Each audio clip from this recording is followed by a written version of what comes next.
weird part is people can't accept scrutiny. I want to say one more thing real quick, and I don't really care if attacks and some false accusations do bother me, but someone's like, will say I'm a Fed for criticizing Trump. And it's like, first of all, Trump was the head of the federal government. Like, Trump was a Fed. He was the top of the Fed.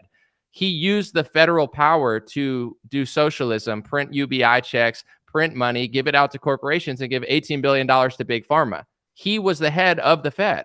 Federal, and maybe not the Federal Reserve, they run themselves, but the federal government. I didn't tell people to go to the Fed trap on January 6th. So obviously at this point, everyone has an opinion about me, but it's like, now if I criticize the federal government and federal spending the same way I would have when I was 12 years old or 25, no matter which way I skewed on the political spectrum, now all of a sudden I look like a bad guy just because that guy's there. And that's what we've all been saying is like, I understand the pros of the guy, but if the base is this fake, like Tim Pool is and everybody is over him, then it makes it a lot less appetizing. I think the other thing that I wish that more people would remember is that, evolution is important. And if you and I were to say the exact same thing all the time, no matter what, even when new evidence was to arise, I would question us a whole lot less. It takes a fair amount of humility to say that I thought this person or I thought this strategy was correct, and now my opinions may have changed, even if it cannibalizes the existing audience that came around because they were gung-ho for whatever it was that I was saying, or even just a percentage of those people. So it's like, things are changing and the marketplace is different. And the 2016 strategy and the 2020 strategy change. It's like if you watch a professional sports game right now, you're watching the NBA finals, the NHL playoffs. If they do the same thing in game 1 and 2, in game 3 and 4, after they've been losing, then they're just going to lose. And we've seen these teams come around in the 3rd and 4th game and turn the whole series around. That's a change of strategy that you thought was going to work. And it's like that quote from Mike Tyson, where it's like, everybody has a plan until you get punched in the face. I look at 2016 and 2020. I looked what worked and looked what didn't. And I don't want to be sitting here on my hands in 2024 and say, oh man, we probably should have paid attention 3 years ago when all of this stuff was getting hashed out, but now we're screwed. Now we get 4 more years of a dead guy and ultimately, and Kamala Krusty Harris in there, which would be really detrimental. So it's like, right. Should we not all be learning? Is it okay to shift your strategy because new evidence comes to light? I just wish more people would realize that there's a lot of mental energy that goes into coming to terms with that. And then also going back on, not necessarily going back, but realizing what you may have said 6, 8, 10, 12 months ago may not be right anymore. Right.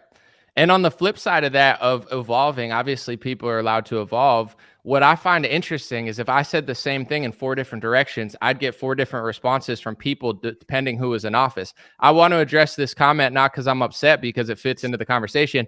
Mary said, you're turning into a rhino, talking about me. I want to give this example. When it comes to Operation Warp Speed, lockdowns, vaccine socialism, money printing, if Hillary Clinton were in office, I would have done the same exact reporting against it because that's what I fundamentally believe. Yes, I'm allowed to evolve, but that's what I believe. And actually what I believe in 2020 about it is still what I believe now because I had my wits to me at that point. I had seasoning of doing news and doing a lot of research. So if Hillary Clinton were in office and I did the same exact reporting, people would say, I'm a hero. I deserve a Pulitzer. You're the best. You're fighting the deep state and the rhinos.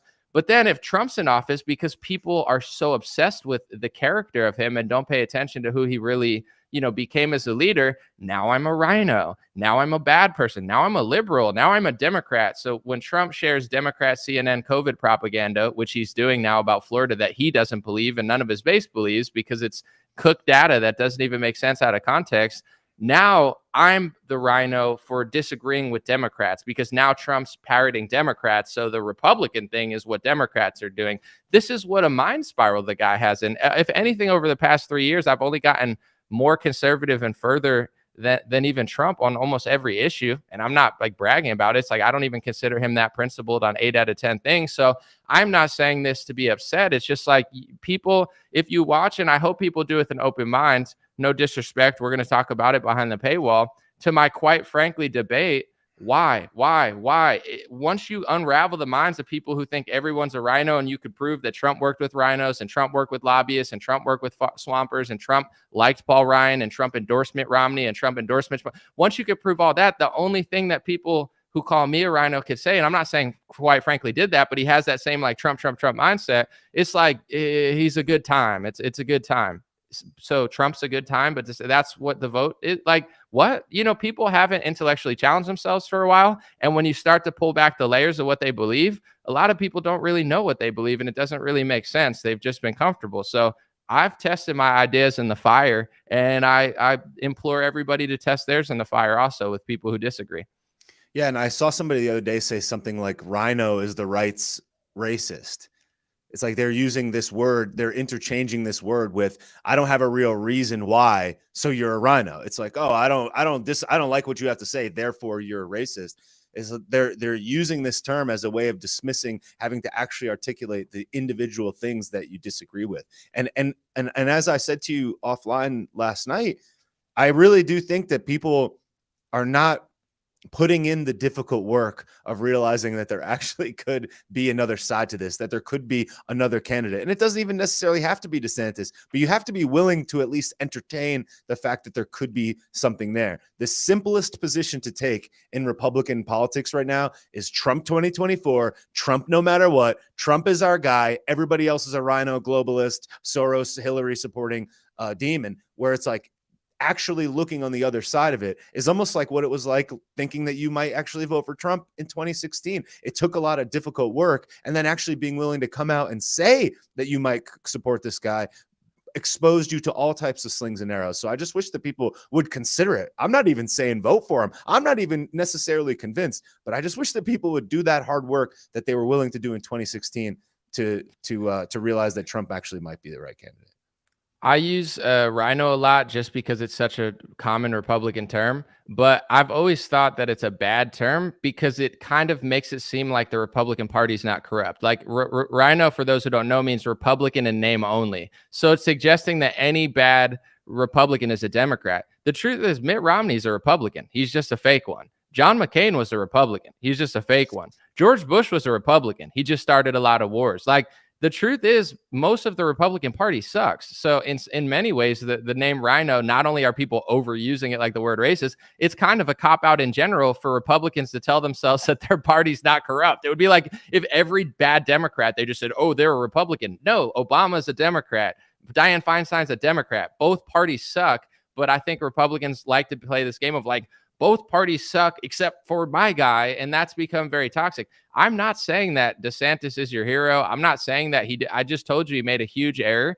I think he's taking lobbyist money. I think he does the same thing with the speech rules that Trump also did that no one wants to talk about. So I think they're exactly the same on that category. I think Trump has better foreign policy, and the war in Russia and Ukraine is no joke. And that's a legitimate reason to vote for Trump over DeSantis. I have nothing wrong with that. If someone says that's the main reason for me, but when you talk to people about it, that's not always what they say. They don't really know why they think it. So my point is this, for those saying I changed, I'm just honest. You changed. If DeSantis hired Mitch McConnell's wife and endorsed Mitch McConnell, you would throw your hands in the air and say, DeSantis is a rhino. He hired Mitch McConnell's wife and he endorsed Mitch McConnell. Trump did that, and he did 100 other rhino globalist activities that you don't want to see. I didn't change. I'm a truth teller. I'm a news analyst. I do journalism, video journalism.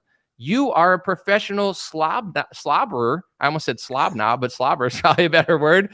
Over a guy, you fantasize over him like he's Harry Potter in the closet. It's not my fault that I'm doing the same, valid, legitimate criticism of Trump and DeSantis that I always would have done. And overnight, Trump programmed you to be like Trump, drooling on your feet, and then everything DeSantis does is wrong, even though you can prove that everything that they complain about DeSantis about, Trump's campaign has done that. Trump does it.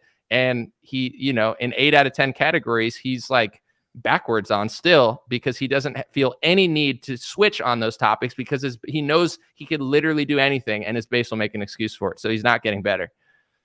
Yeah, well, it's exceptionally difficult too because of the validation loop that happens online, where it's like, if you, like I said, if you just yell Trump 2024 and you say he's our guy and there's no other reason for it other than he's our guy, like the guy in the comment that's literally just like posting Trump 24, it's like that is the easiest position to have, and the feedback loop online rewards you for doing that. So it's difficult to be on the opposite side of it because it's not as rewarding. And the same position that we had in 2016, where you get all this hate for daring to say something on the other side of it. Interestingly enough, the road rises to meet you in the end. And what you are realizing and what I have realized is that it's not so much about the validation loop. What's actually really important is standing the test of time and saying what you think needs to be said. It's almost like when you have a person that's going through a tough time that you know needs to hear something that they don't want to hear, but you tell them that, and it may take them a year, 2 years, maybe never for them to come around and realize that that was actually what you needed to say at that time. And that's what we at least feel like we're doing.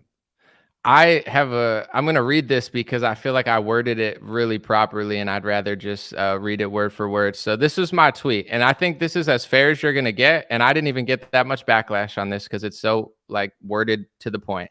I said, calling DeSantis deep state does not bother me as long as you do this. 1, you said it before the exact day that Trump programmed you to say that he was deep state. 2, you can articulate why DeSantis is deep state. 3, you're willing to call Trump the same thing if he had similar connections to rhinos and donors also. Is that fair?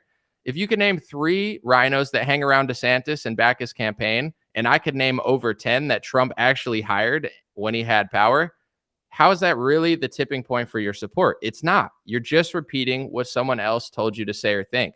That's my thing, guys. If you say, I'm going to vote for Trump because these 5 reasons, and they all make sense, that makes sense to me. He's better on foreign policy. I trust him. I think he has the experience, and I think he'll end the war. That makes total sense. That's the one thing that I think he has a huge edge on DeSantis. At least it seems that way. No one knows until it all happens.